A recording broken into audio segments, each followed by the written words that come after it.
అందరికీ నమస్కారం. సినిమా మీద ప్యాషన్తో అన్నారు, కానీ అలా రావడం జరిగింది. అది ప్యాషన్తో రావడం జరగలేదు, first to be honest. And one more thing, ఈ సినిమాని చాలా ప్రేమించాను. యాక్చువల్లీ నేను ఒక్కనే కాదు, హీరో యష్ గారికి కూడా తన జీవితంలో చాలా ఇంపార్టెంట్ మూవీ ఇది. నాతో వ్యక్తిగతంగా కూడా అన్నారు, రామ్ చరణ్కి మగధీర ఎలాగో ఈ సినిమా నా జీవితంలో అలాగా అని. సో ఆ రోజు చెప్పాను యష్కి, చేస్తే రిలీజ్ బాగా చేస్తాను, లేదంటే చేయను, ఇంతే చెప్పింది. కాకపోతే the best out of it నేను చేశాను. ఇక చాలా లెక్కలు ఉంటాయి కదా. ఇంకో విషయం ఏంటంటే, వాళ్ళు అరేంజ్ చేసిన సక్సెస్ మీట్. సక్సెస్ అనే టర్మ్స్ వ్యారీస్ ఉంది. ఎందుకంటే 100 కోట్ల పెట్టి సినిమా తీసి 50 crores కలెక్ట్ చేసినా కూడా ఇట్స్ డిజాస్టర్. కానీ నేను మిగిలిన ఖర్చుకి ఇట్స్ ఓకే, వాట్ ఎవర్.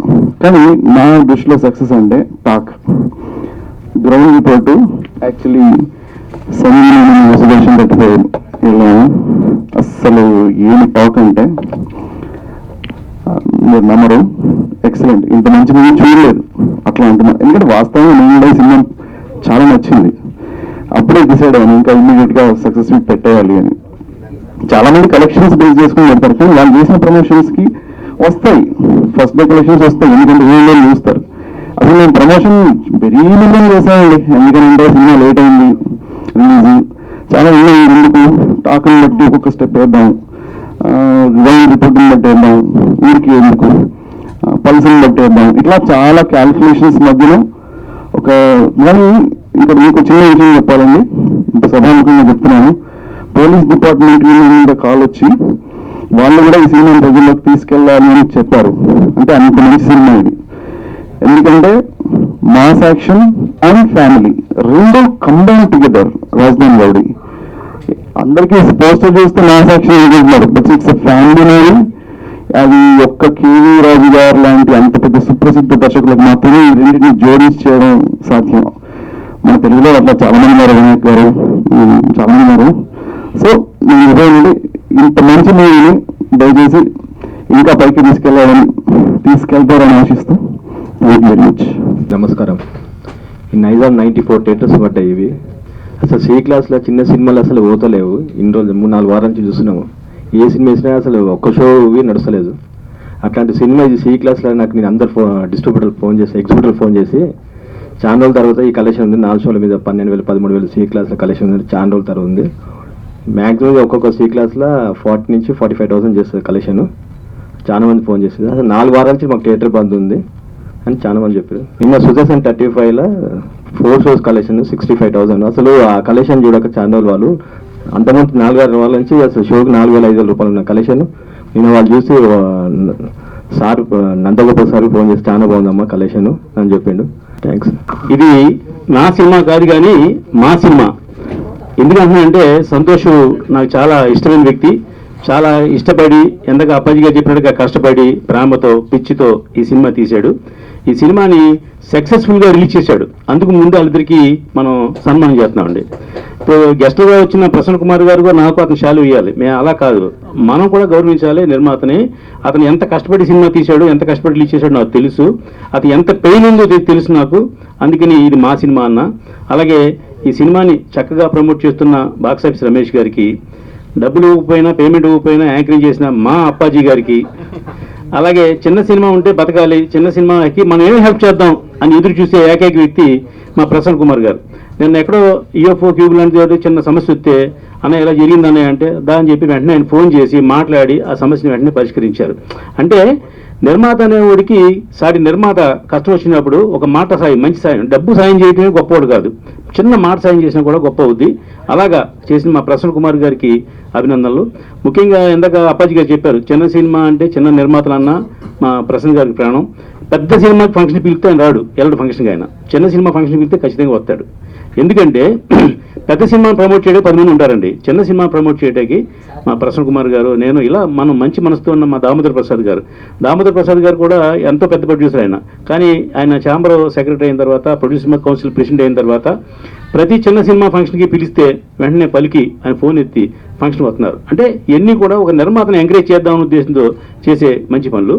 ఇక డిస్ట్రిబ్యూటర్ ఉన్నాడు సంజీవి నా పర్సనల్ ఫ్రెండ్, నాకు డిస్ట్రిబ్యూటర్ కూడా. నేను కూడా భీమవరం టాకీస్ అని ఒక నైజాం డిస్ట్రిబ్యూషన్ హౌస్ పెడితే మొత్తం అంతా కూడా ఆఫీస్ అంతా కూడా అతనే మేనేజ్ చేశాడు. దాంట్లో 10-15 సినిమాలు మేము రిలీజ్ చేసాం. అది ఆరోగ్యకరంగా లేదని చెప్పి దాన్ని కొంచెం పక్కన పెట్టి మా పని మేము చేసుకుంటున్నాం.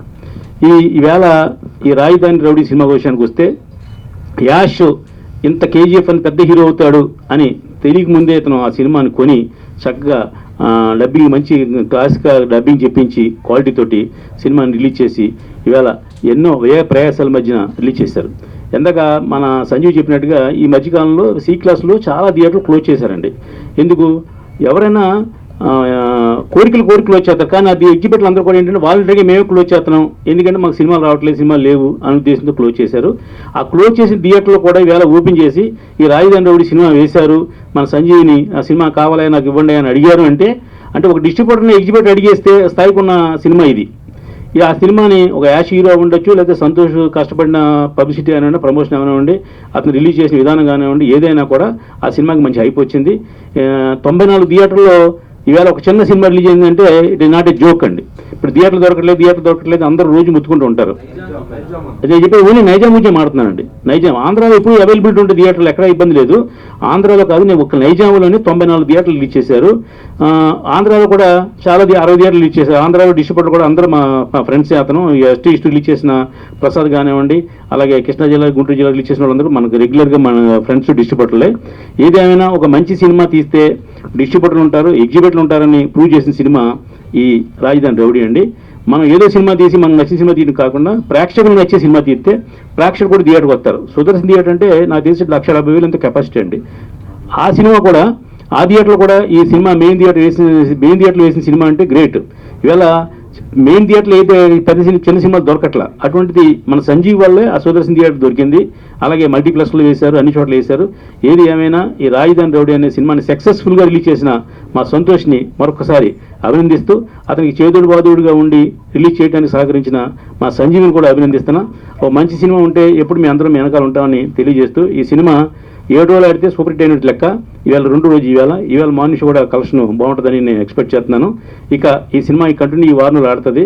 నిన్న 10 సినిమాలు రిలీజ్ అయితే 10 సినిమాల్లో ఇది 3-2లో ఉంది. ఈ ప్లేస్లో 1 హరో మహారా, 2 మహారాజా, 3rd సినిమా మాత్రం ఇది ఉందని మాత్రం సగర్వంగా చెప్తున్నాను. Thank you. ఎంటర్టైన్మెంట్స్ సంతోష్ గారు ఆయన ప్యాషన్ అన్నాడు. అంటే ప్యాషన్ జనరల్గా సినిమా ఇండస్ట్రీకి ప్యాషన్ లేకుండా ఎవ్వరు రారు. సరే, ఆ ప్యాషన్ అనే పదం మరి ఇంగ్లీష్లో ఆయనకి సాఫ్ట్వేర్ కదా, అది బాగా నచ్చలేదేమో. నిజంగా చెప్పంటే ఆయన పిచ్చితో వచ్చాడు అనుకోవాలా. సో ఆ ఇదితోనే ఎవరైనా సినిమా ఇండస్ట్రీకి వస్తారో, వచ్చి ఎంతో కష్టపడ్డాడు ఈ సినిమాని రిలీజ్ చేయడానికి. ఎంతో కష్టపడి ప్రయాసాలు వచ్చి తర్వాత పబ్లిసిటీ కూడా బ్రహ్మాండంగా చేశాడు. టైటిల్ కూడా మంచి టైటిల్, రాజధాని రౌడీ అని పెట్టాడు. యాష్ ఆల్రెడీ కేజీఎఫ్లో బాగా ఫేమస్. అలాగే మన బిందాస్లో షీనా అని ఆవిడ హీరోయిన్గా చేసింది. సో ప్రతి దాంట్లో లవ్ స్టోరీల్లో మామూలుగా అమ్మాయి తల్లి తండ్రి అడుగుతారు వాడు ఎట్టా పోషిస్తాడని ఎన్నో అని. ఈ సినిమాలో డైరెక్ట్ హీరోయిన్ అడిగింది నువ్వు ఎట్టా పోషిస్తారో నన్ను అని. సో అప్పుడు దాని నుంచి డబ్బు లేకపోతే కుదరదు అనే దగ్గర హీరో ఎలా మారాడు, ఏంటి అసలు ఇవాళ సొసైటీలో ఏం జరుగుతుంది, వాళ్ళ సొసైటీలో డబ్బు ప్రధానం అని అనుకుని ఆ డబ్బు కోసం ఎన్ని రకాలుగా ఎన్ని క్యారెక్టర్లు మారుతున్నాయి అని అనుకుని ఆ మారిన తర్వాత క్లైమాక్స్కి వచ్చేటప్పటికి ఇనీషియల్గా ఎవడైనా కష్టం మామూలుగా ఒక మంచితనం, ఒక నీతి నిజాయితీ కష్టపడుతుందేమో కానీ అల్టిమేట్గా మంచితనం, నీతి నిజాయితీ తెలుస్తాయి. ఈ డబ్బే ప్రధానం అనుకున్నది మన క్లైమాక్స్లో ఆటోమేటిక్గా ఇబ్బంది పడుద్ది. సో అలాంటి ఇతివృత్తంతో ఒక రాజధాని రౌడీ చేశారు. యాష్ ఆల్రెడీ ఆయన గురించి హీరోగా మనం చెప్పక్కర్లేదు, ఆల్రెడీ వరల్డ్లో పాన్ ఇండియా స్టార్గా ఆయన ప్రూవ్ అయ్యాడు. అలాంటి సినిమా చేసి మళ్ళీ మన పక్కన ప్రకాష్ రాజ్ గారు ఉన్నారు, మంచి కాస్టింగ్ ఉంది. రాజు గారు డైరెక్షన్ కూడా బాగా చేశాడు, పిక్చర్ కూడా లావిష్గా చేశారు. సరే, ఇంకా నైజాంలో 94 థియేటర్లు రిలీజ్ చేయడం అంటే మామూలు విషయం కాదు. అందుకే నైజాంలో మామూలు మనోళ్ళు చాలా పెద్ద పెద్ద బ్యాచ్లు ఉండి అది కాదు ఇది కాదని మాట్లాడేదిలో ఇవాళ సంజీవ్ 94 థియేటర్లు ఈ సినిమా రిలీజ్ చేయడం అంటే మామూలు విషయం కాదు. ఇక థియేటర్లకి థియేటర్లు మూసేస్తున్నారు అన్నారు. థియేటర్లు మూయట్లేదండి, ప్రేక్షకులు లేక థియేటర్లు మూస్తున్నారు. ప్రేక్షకులు ఎందుకు లేరు? మన ఇష్టానికి టికెట్ రేట్లు పెంచేసి ప్రేక్షకులు ఒక యూనివర్సల్ సినిమా, అన్ని రకాల ప్రేక్షకులు అందరికీ మన సినిమా అనేది ఎంటర్టైన్మెంట్ ఒక చీపెస్ట్ ఎంటర్టైన్మెంట్ నుంచి లగ్జరియస్ ఎంటర్టైన్మెంట్గా మనం మార్చడం మూలంగా ఇప్పుడు ఓన్లీ 2 సెక్షన్లు, ఒకటి మాస్ సెక్షన్, ఒకటి యూత్ సెక్షన్. మాస్ సెక్షన్ స్టార్ల సినిమాలకు వెళ్తారు, యూత్ సెక్షన్కి ఏమో యూత్కి ఏం కావాలో ఆ సినిమాలకు వెళ్తారు. అలాంటి పరిస్థితి మనం ఇండస్ట్రీ పరంగా మనం ప్రభుత్వంతో కూడా మాట్లాడి మనం ఇలా చేసాం. అలా కాకుండా ఒక రీజనబుల్ టికెట్ పెట్టి రీజనబుల్లో క్యాంటీన్ వసతులు కల్పించి ఇవన్నీ చేస్తే యూనివర్సల్ ఆడియన్స్ వస్తారు. ఒక సినిమా చూసుకుంటే స్పైడర్కి రాయలసీమలో కొంత కలెక్షన్లో తగ్గిన తర్వాత రేట్లు 50% డ్రాప్ చేయగానే ఇమీడియట్ కలెక్షన్ పెరిగినాయి. అందుకని ప్రేక్షకులు ఎప్పుడు సినిమాని ఆదరిస్తారు. కానీ ప్రేక్షకులు రాకుండా మన ఇండస్ట్రీ పరంగా ప్రభుత్వ పరంగా మనం చేసిన దాన్ని మనం సరి చేసుకుని మళ్ళా ప్రేక్షకులు ఏంటంటే సినిమా చూడాలంటారు. మన సూరజ్ బర్జాత్య వాళ్ళ ఫాదర్ చెప్పారు, రాజ్ కుమార్ బర్జాత్య, తెలుగు ప్రేక్షకుడు ఎట్ ఏ టైం 6 సినిమాలు చూస్తాడు. ఇలాంటి ప్రేక్షకుడు ప్రపంచంలో ఎక్కడా లేడు అని చెప్పి ఆయన కర్తవ్యం, ఆడది, మనసు అంత టైంలో ప్రేమ పౌరాలు రిలీజ్ చేశారు. 4 ఓపెనింగ్స్ అద్భుతంగా వచ్చినాయి. కర్తవ్యం సూపర్ హిట్, మనసు అంతా రామోజీ గారిది 100 డేస్, ప్రేమ పౌరాలు సూపర్ హిట్. అలాంటి తెలుగు ప్రేక్షకుల్ని, ప్రేక్షక దేవుళ్ళు అనే వాళ్ళని మనం ఇబ్బంది పడుతున్నాం. ఆ ఇబ్బంది నుంచి మనం ఆలోచించి డెఫినెట్గా అక్కడ మంచి ప్రభుత్వం వచ్చింది, ఇక్కడ మంచి ప్రభుత్వం వచ్చింది. మళ్ళీ నంది అవార్డ్స్ ఒకటి తీశారు. ఎక్కడైతే కవులు కళాకారులకి విలువ లేదో అక్కడ ఆ రాజ్యం సుభిక్షంగా ఉండదో ఆ రాజ్యం దుర్భిక్షంగా ఉంటుంది, ఆ రాజ్యం కూడా దరిద్రంగా ఉంటుంది. అలాంటి నంది అవార్డ్స్ మళ్ళీ 2 గవర్నమెంట్లు, ఇక్కడ తెలంగాణలో రేవంత్ రెడ్డి గారు గద్దర్ అవార్డ్స్ చేస్తానన్నారు, ఆంధ్రాలో మళ్ళీ నంది అవార్డ్స్ స్టార్ట్ అయ్యి ఇదంతా అయితే కవులు కళాకారులకు గుర్తింపు ఉండి మన సినిమాలకి మన కళ్ళకి గుర్తింపు ఉన్న రోజున రాజ్యం సుభిక్షంగా ఉంటుంది. డెఫినెట్గా ఇవన్నీ చేస్తూ ప్రేక్షక దేవుళ్ళని మనం చంపకుండా కాపాడితే ప్రేక్షక దేవుళ్ళు మన కాపాడతారు. డెఫినెట్గా అప్పుడు మంచి సినిమాలు వస్తాయి. మంచి సినిమా ప్రతి సినిమా ఇప్పుడు రాజధాని రౌడీ ఆయన చెప్పారు C క్లాస్లో 12,000 అని, సగం టికెట్ రేట్ చేద్దాం, ఎక్కువ ప్రేక్షకులు వస్తారు, 24,000 వస్తుంది. సో ఇవన్నీ మనం ఆలోచించుకుని చేయాలి. మంచి సినిమాను ప్రోత్సహించాలి, ప్రేక్షక దేవుళ్ళని మనం ఆదరించేటట్టు, ప్రేక్షక దేవుళ్ళు మనల్ని దీవించేట్టు చేద్దాం. Thank you. ఒక్క నిమిషం అండి, ఒక విషయం మర్చిపోయాను. రిలీజ్ అప్పుడు నేను మాటల్లో చెప్పలేను, డిజిటల్స్ నాకు చాలా ప్రాబ్లం చేశాయి. ఇక మీకు అర్థమైంది, మాటల్లో చెప్పలేను అని అంటే ఎంత పెద్ద ప్రాబ్లం. అప్పుడు నాకు ప్రసన్న కుమార్ గారు, మన రామ్ సత్యనారాయణ గారు, వర్ణనాతీతం, thankful to you. First of all వాళ్ళు వచ్చినందుకు కాదు, నాకు ఆ హెల్ప్ చేసినందుకు really I'm thankful to them. Thank you very much sir. Wantedly I did not raise that topic. ఎందుకనంటే ప్రాబ్లమ్స్ గురించి మనం ఎస్కలేట్ చేసే సభావేదిక కాదు ఇది. అది పర్సనల్గా ఛాంబర్ కౌన్సిల్ సాల్వ్ చేసుకునేదని నేను ఫీల్ అయ్యాను కూడా, అందుకే మాట్లాడలేదు. బట్ సార్ని అడిగాను, ప్రసన్న కుమార్ గారిని మాట్లాడొచ్చా అని, మాట్లాడమన్నారు. అందుకని మళ్ళీ మైక్ తీసుకుని మాట్లాడుతున్నాను. అండ్ వన్ మోర్ థింగ్, ఇన్ని రోజులు బ్యాక్లో ఉండి నాకు తోడుగా ఉన్న box office Ramesh, come here. Thank you. అందరికీ నమస్కారం. ప్రసన్న గారికి, రామ సత్యనారాయణ గారికి థ్యాంక్ యూ. సంతోష్ గారు నాకు ఇప్పుడు కాదు, గత 15 సంవత్సరాల నుంచి పరిచయం. అయితే ఈ చిత్రాన్ని తీసుకొని చాలా రోజులైంది. అయితే రిలీజ్ చేయడానికే చాలా టైం పెట్టింది ఆయనకి. ఎన్ని వ్యయ ప్రయాసాలకు వచ్చి పెద్దల సహకారంతో, ప్రసన్న కుమార్ గారు, రామచంద్ర గారి సహకారంతో చిన్న చిన్న ప్రాబ్లమ్స్ వచ్చినాయి. క్యూ నుంచి, ఊర్లో నుంచి వాళ్ళేదో డిమాండ్స్, కొత్త డిమాండ్స్, అవన్నీ ప్రసన్న కుమార్ గారు, రామచంద్ర గారు సపోర్ట్ చేసి ప్రాబ్లమ్స్ అన్ని సాల్వ్ చేసి, అలాగే డిస్ట్రిబ్యూషన్ పరంగా కూడా సంజయ్ గారు 94 థియేటర్స్ నైజాంలో రెడీ చేయడం అంటే మామూలు విషయం కాదు. ఆంధ్రాలో కూడా మంచి థియేటర్స్, నెంబర్ 1 థియేటర్స్ అని ఇవ్వండి, ఏదో అల్లా టప్ప థియేటర్స్ కాదు, నెంబర్ 1 థియేటర్స్ అని ఈ సినిమాకి ఇచ్చారు. ఇదే ఆయన సక్సెస్. ఇంత మంచి థియేటర్లు దొరకడమే సంతోష్ గారి సక్సెస్. ఈ సినిమా మరింత విజయం సాధించాలని, ఆయన ముందు మంచి సినిమాలు చేయాలని కోరుకుంటూ థ్యాంక్ యూ. సంతోష్ గారు, మన చంద్ర రమేష్ గారు చెప్పినట్టు, మన ప్రసన్న గారు, రామసత్యనారాయణ గారు చెప్పినట్టు మీరు భవిష్యత్తులో మరిన్ని మంచి సినిమాలు తీయాలని మనస్ఫూర్తిగా కోరుకుంటున్నాం. ఈ కార్యక్రమానికి ఇచ్చేసిన మన మీడియా ప్రతినిధులకు, అలాగే నైజాం డిస్ట్రిబ్యూటర్ సంజయ్ గారికి, విశిష్ట అతిథిగా ఇచ్చేసినటువంటి తుమ్మడిపల్లి రామసత్యనారాయణ గారికి, ముఖ్య అతిథి శ్రీ టి ప్రసన్న కుమార్ గారికి అందరికీ కృతజ్ఞతలు తెలియజేస్తూ సెలవు తీసుకుంటున్నాం. Thank you.